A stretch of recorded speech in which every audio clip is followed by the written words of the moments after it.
Olá, Mariângela, boa noite, seja muito bem-vinda. Boa noite também, Helena Coelho, seja bem-vinda. Boa noite, Selma. Eveline, boa noite também, seja muito bem-vinda. Boa noite, Adair.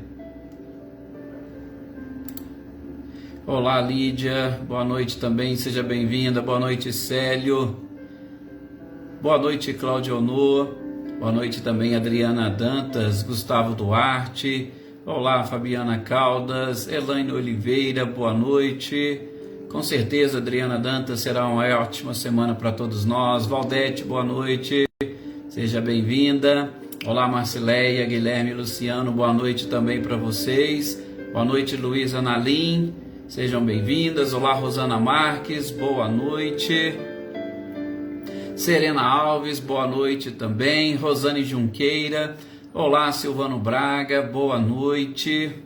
Andréia Dantas, com certeza, Andréia, uma semana de paz, de bênçãos e de luz para todos nós. Cecília, boa noite para você, para o Reinaldo, sejam bem-vindos. Joana Camargo, olá, boa noite também. Os nossos companheiros aí de Mococa. Maria Aparecida Moraes, boa noite também para você. Leopoldina, boa noite, seja bem-vinda. Maria Eleusa, boa noite. Que bom que você está no nosso horário junto com a gente, Maria Eleusa. Maria Eleusa sempre assiste depois. Boa noite, Flávia Andréia, seja muito bem-vinda. Olá, Marina Paula, boa noite para você. Boa noite também para a Sueli. Sejam bem-vindas.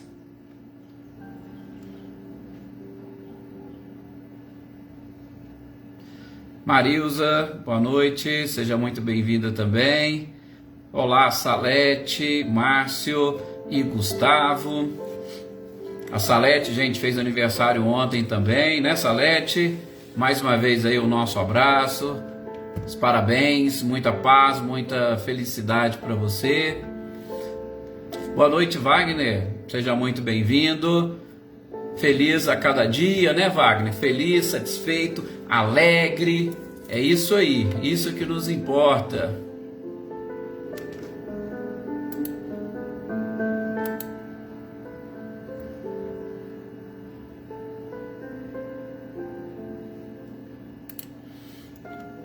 Olá, Rosilene, boa noite, seja bem-vinda. Eu já vi que você esteve lá agora há pouco, né? Não, mas sempre vai ficar aí na nossa página, ou também na nossa página do YouTube, sempre tá lá, todos os nossos programas, todas as nossas conversas. Boa noite, Sr. Antônio Onofre, seja também muito bem-vindo. Boa noite, Célia, Flávio Gava, boa noite. Boa noite também aqui para Cidinha Cerise, para Raquel Porfírio, para Patrícia Pires, Renata Cristiane, Sônia, Maria Helena Porfírio, Patrícia Vilas Boas, Adriana Passagem, Alisson, Sebastião, Vivi Reis, Vinícius Carano, Rick Sanches, Adriene, Michele e Gabriel, boa noite também para vocês. Boa noite, Anitta e Clarindo, sejam bem-vindos. A gente é que sempre agradece.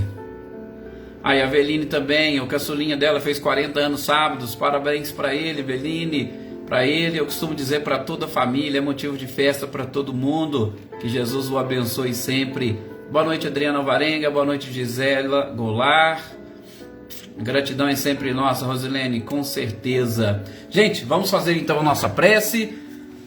A gente fica aqui cumprimentando e conversando e o nosso tempo vai passando. Aninha e Adriano, boa noite também para vocês. Mas eu convido a todos vocês agora nesse instante a levar o seu pensamento ao nosso mestre amado e querido Jesus e aos nossos amigos da espiritualidade.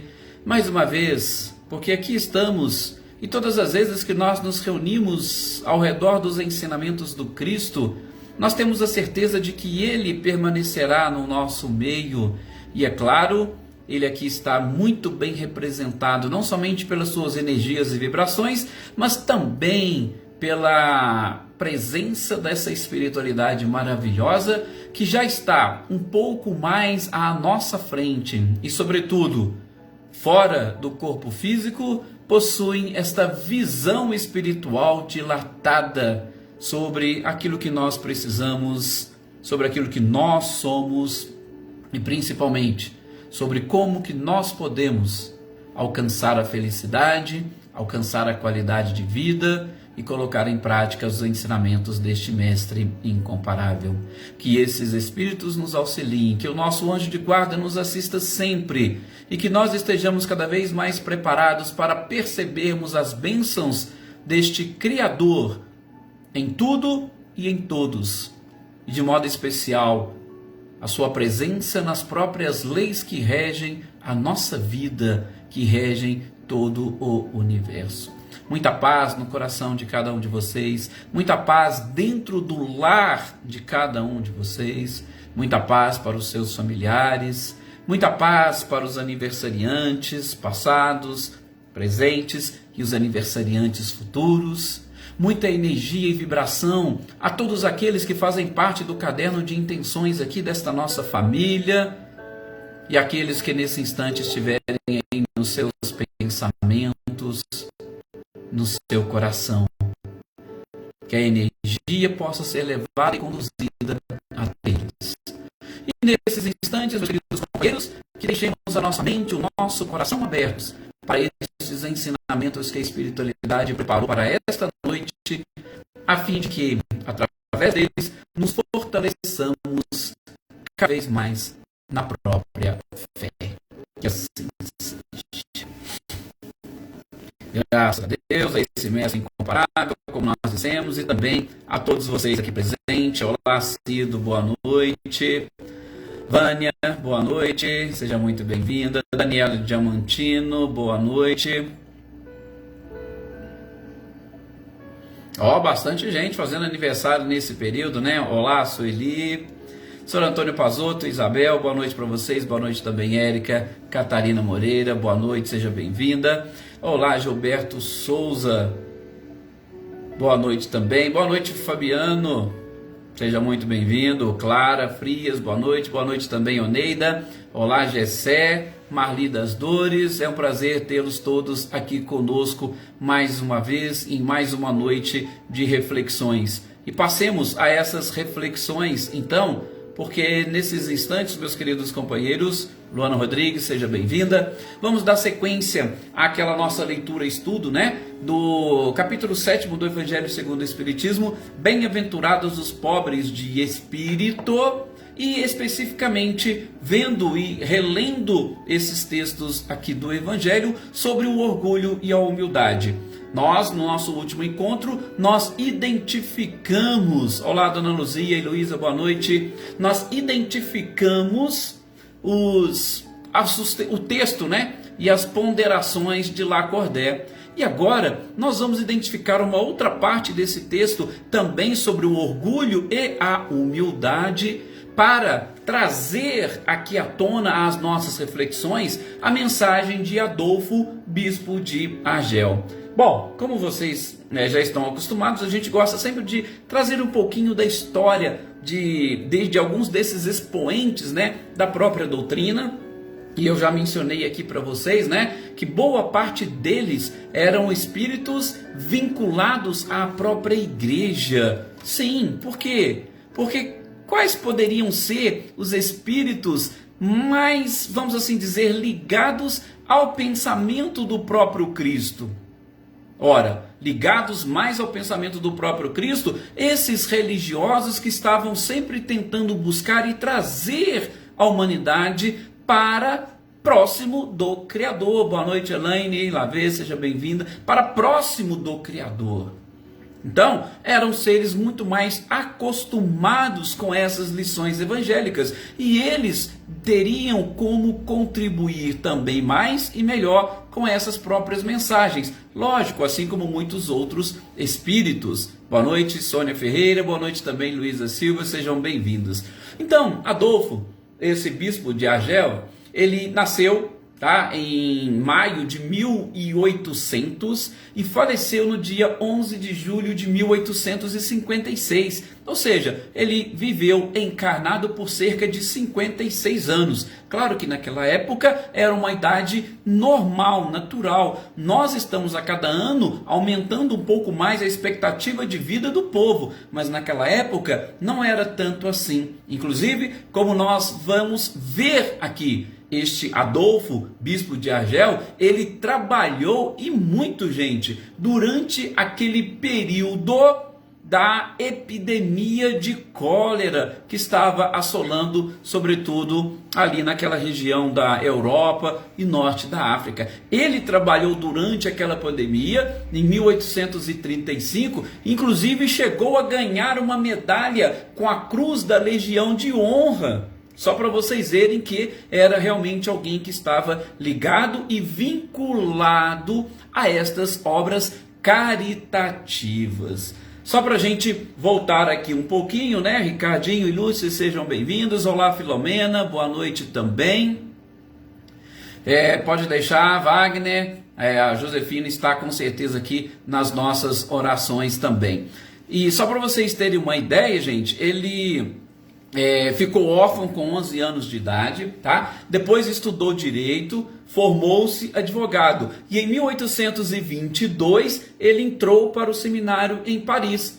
E em 1825 ele já entrou para a ordem dos sacerdotes ordenados. Então, ali naquela oportunidade, ou a partir exatamente daquele momento, ele passou a coordenar muitas obras pastorais e caritativas na Arquidiocese de Bordeaux. E em 25 de agosto de 38, ele foi exatamente nomeado bispo de Argel.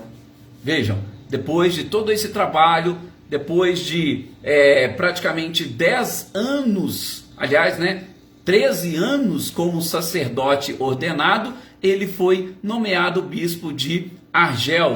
E nós vamos ver que no ano seguinte, ou melhor, no final do ano, ele já foi encaminhado, dia 31 de dezembro, para Argel, exatamente para assumir ali o seu posto. Luísa Bonfim, boa noite. Sim, qualquer coisa depois a gente conversa sobre esses aspectos, tá? Mas tenha certeza que você está assim aqui nas nossas orações. Leone, boa noite, seja muito bem-vindo, um prazer tê-lo aqui conosco. Luiz Alberto, boa noite.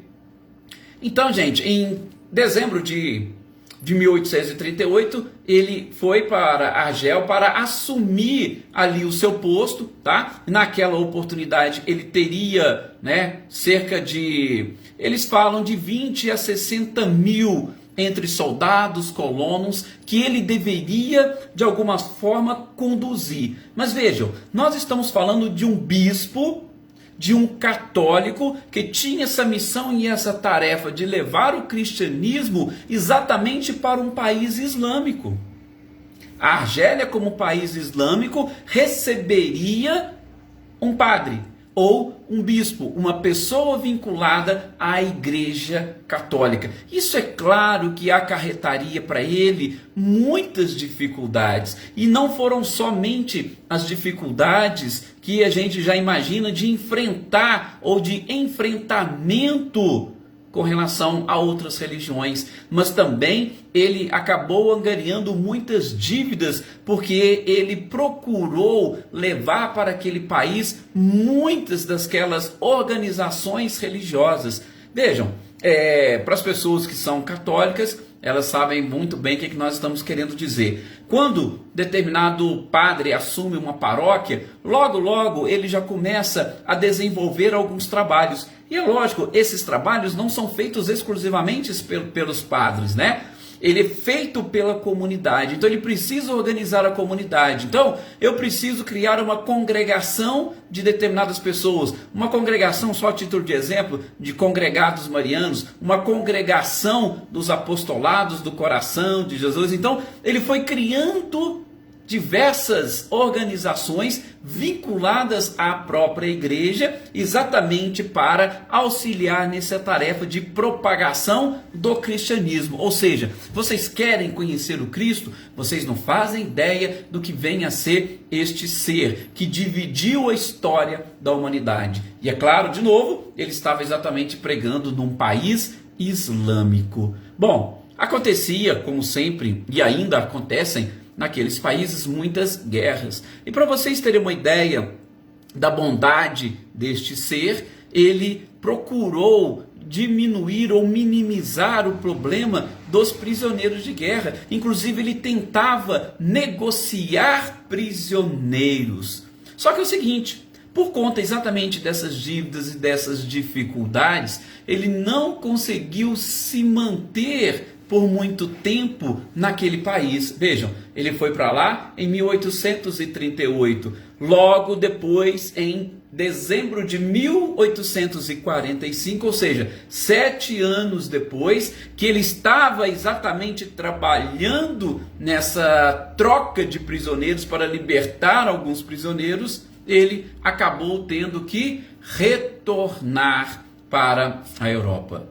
E ali ele viveu, passou mais ou menos uns 15 meses em Turim e continuou trabalhando nesta campanha para a libertação de prisioneiros.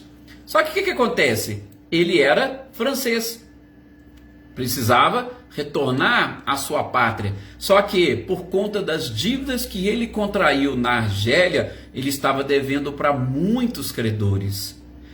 Apenas e tão somente depois dele conseguir, ou do governo francês conseguir quitar as suas dívidas, é que ele pôde retornar para o seu país. E isso aconteceu mais ou menos por volta de 1851, ficando ali até 1856, quando morreu. Só para fecharmos essa pequena e rápida biografia, em 1864, exatamente por conta de tudo aquilo que ele fez em Argélia, lá na Argélia, o seu sucessor pediu e conseguiu o transporte dos seus restos mortais que ele colocou na Catedral de Argel. Então, só para a gente ver que estamos ainda falando de espíritos que trabalharam em prol de uma sociedade quando estavam encarnados. E essa mensagem, com certeza, ocorreu depois do seu desencarne. Daí, aquela experiência que estes seres têm para nos passar. Ok? Então, feita essa pequena e rápida biografia de Adolfo Bispo de Argels, a gente vai passar para a mensagem que ele deixou registrada para os nossos estudos, ok? Cumprimentando aqui a Maria Souza, que entrou aqui depois, a Lúcia Coimbra, seja bem-vinda, José Ricardo também, boa noite para você, seja muito bem-vindo. E é um prazer imenso, como eu sempre digo, tê-los aqui. Rosilda Martins, boa noite também, seja bem-vinda. Bom, gente, Adolfo, bispo de Argels, Andresa Braga, boa noite aqui também para você.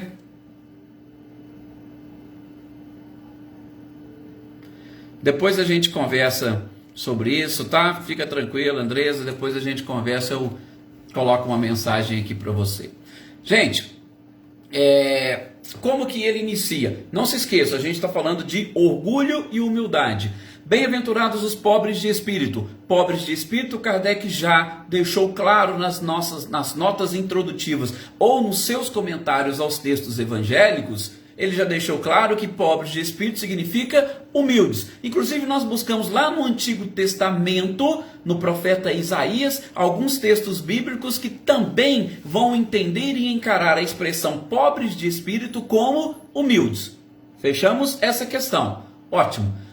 Agora nós estamos estudando as instruções dos espíritos. Orgulho e humildade de Lacordaire, agora o que Adolfo Bispo de Argels trouxe, depois nós vamos estudar também a missão do homem inteligente na Terra, com Ferdinando, o espírito protetor. Então, tudo dentro dessa questão dos pobres de espírito ou da questão da própria humildade. E Adolfo, ele já vai iniciar a sua mensagem chamando a nossa atenção, sobretudo a atenção daqueles que acreditam ou daqueles que têm certeza da lei da reencarnação. Porque ele diz o seguinte, olha, por que a gente reclama daquilo que nos acontece? Por que nós reclamamos das calamidades? Ora, ele foi um personagem que viveu durante uma epidemia de cólera em 1835. E nós estamos hoje numa pandemia da Covid-19. Então, ele já começa. Por que reclamamos das calamidades? Por que reclamamos das dificuldades, sendo que elas são apenas e tão somente o fruto das nossas próprias ações? Olha como é que ele começa. Por quê? A gente vai falar daqui a pouco, o orgulho, gente, ele reúne ou ele possui alguns tentáculos que exatamente vai fazendo com que a criatura se ache de uma certa forma injustiçada com aquilo que está acontecendo. Então, ele fala, mas peraí, tudo aquilo que está acontecendo é uma consequência dos seus próprios atos, dos seus comportamentos. Então, por que reclamamos? Sobretudo, nós que desprezamos a moral do Cristo. E o Cristo nos ensina exatamente o quê? Que a partir do momento que eu desprezo a sua moral, eu vou correr o risco de ser atingido pela própria lei, uma lei natural que é perfeita porque o Criador também é perfeito. Boa noite, Cecília, seja bem-vinda. Boa noite também, Wanda Maria. Boa noite, Maria. Um abraço para você e todos os seus companheiros aí da cantina. Boa noite também, Leiva. Espero que a sua recuperação esteja cada vez melhor. Então, por que nós reclamamos de tudo isso se nós desprezamos e somos agora apenas e tão somente atingidos pela lei?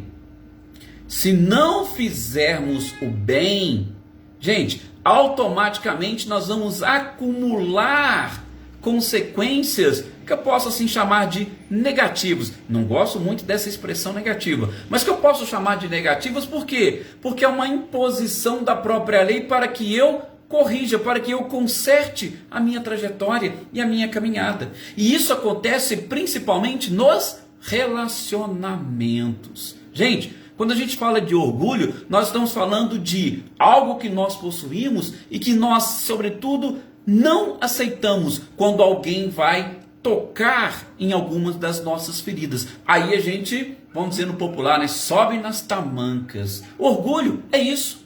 É exatamente essa mola que eu mesmo construo que me joga para cima quando alguém toca em alguma ferida que eu possuo. Então, todas as vezes que eu vier a sofrer,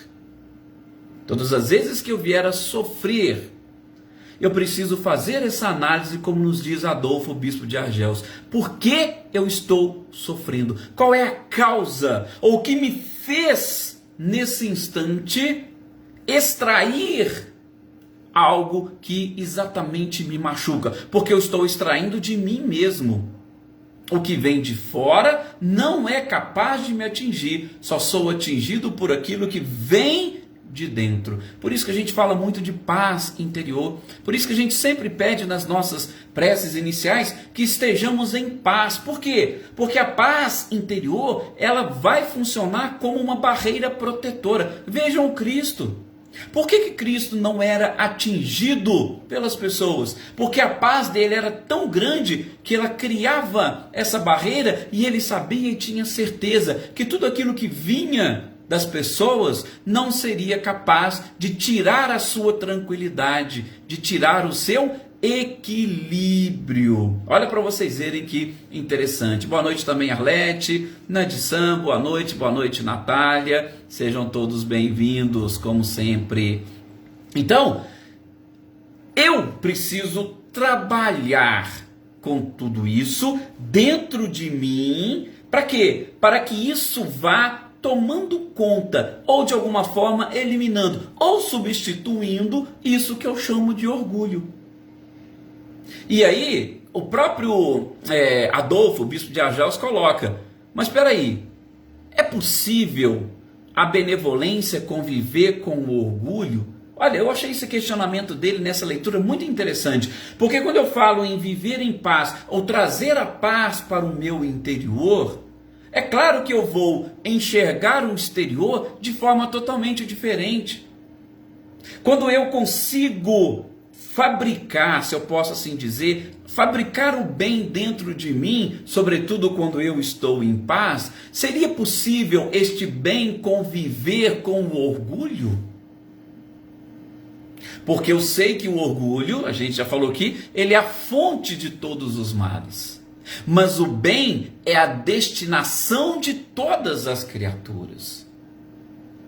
O bem é destinação. E aí vem aquela outra contrapartida que a gente ainda vai estudar mais para frente, né? Questão 642. Não praticar o bem, gente, já constitui um mal. Então o bem é uma necessidade para nós.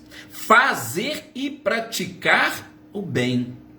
A Érica ainda coloca aqui, né, que é muito difícil achar o motivo por que estamos sofrendo. Mas sabe por quê, Érica? Porque infelizmente o orgulho toma conta, vamos assim dizer, do nosso senso crítico, do nosso senso de juízo e de julgamento. Porque quando o orgulho toma conta, você não vai conseguir encontrar em você a causa do sofrimento. Você vai exteriorizar. Eu estou sofrendo é por causa de fulano, por causa de ciclano, de beltrano, e você não consegue interiorizar. Por isso que é difícil. Porque ainda somos dominados pelo orgulho, tá? Por favor, me entendam. Toda a humanidade desse planeta de provas e expiações ainda é dominada e controlada, com raríssimas exceções. Nós devemos ter sim alguns espíritos missionários no nosso planeta. Tá? Não vamos generalizar, mas a maioria de nós ainda somos orgulhosos.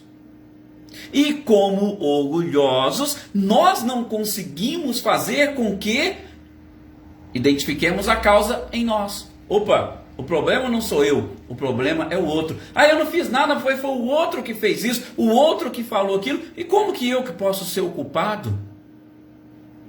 Né? O Sr. Antônio ainda coloca aqui, se nós estamos no mundo de provas e expiações, é porque nós estamos aqui, somos testados, podemos dizer, praticamente 24 horas por dia. Então, como é que a gente vai conseguir ir vencendo esse orgulho? Essa é a questão que Adolfo coloca aqui e que às vezes a gente não consegue ler, né? E identificar ou compreender. É através da prática do bem. Sim, se nós começarmos a praticar o bem, a gente vai aos poucos substituindo ou eliminando esse orgulho, tá? E aí a Leopoldina coloca, sim, somos todos iguais. Por isso, Leopoldina, é que eu falo, às vezes é questão sim, de palavras, como que eu interpreto algumas coisas, algumas palavras. E o que o Adolfo fala aqui é interessante, se eu começar a praticar o bem, vamos fazer cada dia mais o bem para nós e para os outros, aí a gente vai ver que aos poucos o orgulho vai desaparecendo. A Joana ainda bem coloca, o orgulho e o egoísmo nos domina, claro, por quê? Nos domina porque nós ainda somos muito mais conduzidos pelo exterior, pela matéria, pela personalidade, do que pelo espírito. E a Elaine coloca, né? Quando a gente para de discutir e debater com as questões do dia a dia e também praticando bem. Mas principalmente, Elaine, a prática do bem ou uma ação positiva, eu acho mais interessante para nós combatermos o orgulho, porque, como a Érica diz, é difícil eu reconhecer. Se eu começo a trabalhar com questões ativas ou positivas, eu vou movimentando, e neste meu movimento eu vou exatamente trabalhando para eliminar, pelo menos na minha visão, de uma forma mais fácil e simples, esse próprio orgulho. Sim, a questão do sofrimento, né, Sr. Antônio, ela é muito mais moral, né, do que física. Bom, então é isso que Adolfo vem falando para nós aqui. Já passou da hora, gente, de nós começarmos a tomar os ensinamentos do Cristo como base.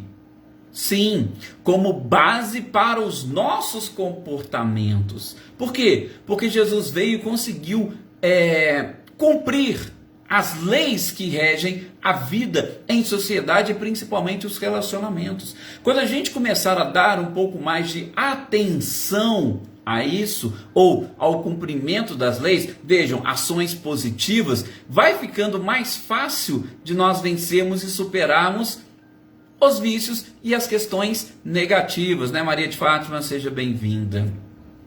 Só assim, para a gente entender melhor um pouquinho desses... É a expressão minha, tá? Que eu chamei de tentáculos do orgulho, porque às vezes a pessoa fala assim, mas eu não sou orgulhoso, tá? Mas vamos ver alguns, não são todos, dos tentáculos deste orgulho, só para depois auxiliar-nos numa autoanálise. Por favor, nós não estamos aqui para analisar ninguém, para julgar ninguém, é só para nossa própria análise, para o nosso próprio julgamento, tá? O que eu poderia dizer para vocês que eu estou chamando aqui de tentáculos do orgulho? Seria, por exemplo, quando a gente, a Elaine colocou aqui, quando a gente quer defender ardentemente uma ideia. Gente, pode até parecer que não, mas isso é um dos tentáculos do orgulho, ou isso representa o orgulho. Você querer defender ardentemente uma ideia, porque você está querendo impor aquela ideia para o outro. Isso é orgulho. Por que o outro é obrigado a pensar como você? Não, mas Edson, eu estou com a verdade, eu já passei por isso, e a pessoa não quer entender, a pessoa... Sim, a pessoa não quer entender. Se ela não quer entender, por que você quer obrigá-la a entender? Não. Talvez ela ainda não chegou no seu tempo, ela não chegou naquele despertar. Então, se você ficar querendo defender ardentemente, você está só exaltando ainda mais o seu orgulho. Da mesma forma, quando você está querendo impor o seu ponto de vista. Gente, aquilo que eu já falei, comentei com vocês aqui, e a gente aprende também com Augusto Cury, no livro 12 Semanas para Mudar uma Vida, a arte de ouvir e a arte de dialogar. É muito difícil nós ouvirmos e dialogarmos com alguém quando a gente quer impor o nosso ponto de vista. Sim.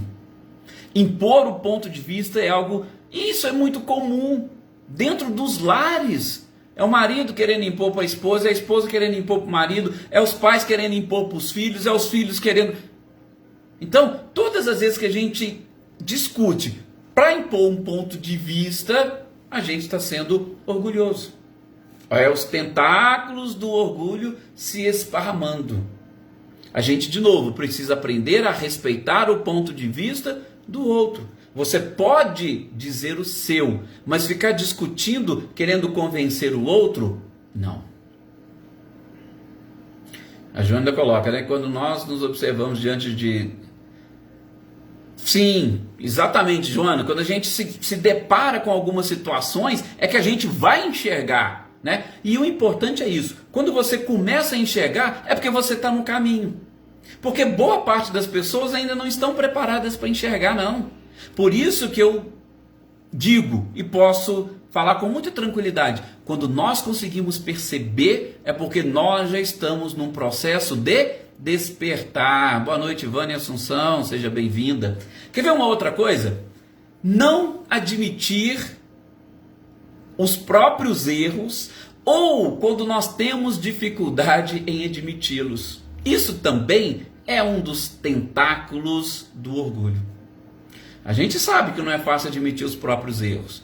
Principalmente quando você está diante de determinadas pessoas, que você fala assim, eu descobri a verdade. Não, mas eu não vou falar não, isso aqui já morreu, não precisa de eu falar isso não. E aí você você esconde e não admite que você está errado. Gente, é uma das facetas do próprio orgulho. Tá? Não. Chegou em determinado momento, reconheceu ou apareceu alguma coisa que traz à tona algo diferente, reconheça. Fale, gente, eu falei isso e tal. E isso não é algo fácil e simples, mas é um exercício de humildade. A Elaine ainda coloca aqui, que ótimo, Elaine, que a gente vai conseguindo caminhar isso aí. Eu também concordo contigo que a gente deve começar, principalmente a entender e a enxergar as coisas. Opa, peraí, não, deixa eu segurar aqui, concordo, discordo, só tá a minha opinião essa e pronto, morreu o assunto. Nada de ficar discutindo sobre essas questões.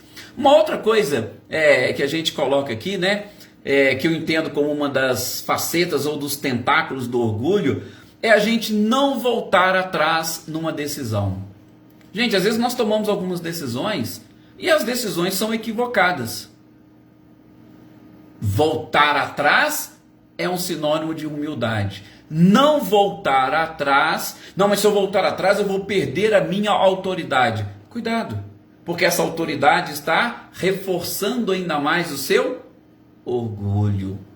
Tá? Lógico que cada caso é um caso, eu não estou querendo aqui me arvorar no dono da verdade, não, eu só estou citando para vocês, né, alguns desses tentáculos, né? O que o senhor Antônio Pazotto coloca aqui para nós, serenidade, sim, desprendimento e fé raciocinada, são exatamente as coisas que vão afastando este próprio orgulho. Boa noite, Andréa Vieira, seja bem-vinda. Então, também, não voltar atrás é sinônimo de orgulho. Uma outra coisa muito simples, que quase todo mundo, né, acaba tendo um pouquinho, posso dizer assim, é a teimosia. Você é um pouquinho teimoso? Aliás, né, essas coisas de um pouquinho teimoso, não, você é teimoso? Você é teimosa? Se há teimosia, tenham certeza, a teimosia também é uma das facetas do próprio orgulho. E aí também tem aquela que é o que quase todos conhecem, né? Fabiana, o que nós precisamos é isso, humildade para reconhecer esses erros. Boa noite, Márcia Martins, boa noite também, Silva Mônica. É superioridade. Você se achar superior intelectual ou socialmente sobre os outros. Isso é orgulho. Só que esse é um dos mais conhecidos, né? Vocês querem outros exemplos? Só para a gente já ir fechando aqui esse nosso momento, né? Não vai dar para a gente falar tudo, né, que o Adolfo trouxe para nós, mas aí no próximo a gente termina. Uma outra coisa, um outro tentáculo deste orgulho é exatamente o melindre. Vocês em algum momento da vida já se melindraram com alguma coisa? Melindre é sim, com certeza, uma questão de orgulho. Pretensão. Vocês são pretensiosos com relação a alguma coisa? Presunção, sinônimo, faceta, né? E principalmente tentáculos. Vocês querem outro? Preconceito. E aí preconceito de uma forma mais ampla possível também é um dos tentáculos. Indiferença. Vocês já agiram com indiferença, sobretudo para com o sofrimento alheio?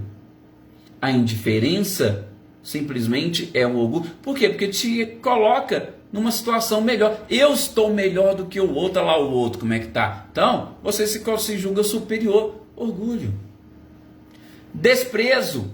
Vou desprezar fulano porque não dá certo conversar com ele. Gente, o desprezo é uma das facetas do orgulho. Não é, mas se você ficar falando, ele vai ficar... Não.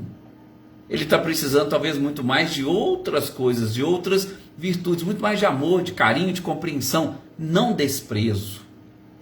Personalismo, inveja, falsa modéstia, prepotência, dissimulação. Veja, eu poderia ficar citando aqui inúmeros outros tentáculos do orgulho, mas a gente vai ficar por aqui, até mesmo porque o nosso tempo programado já se esgotou.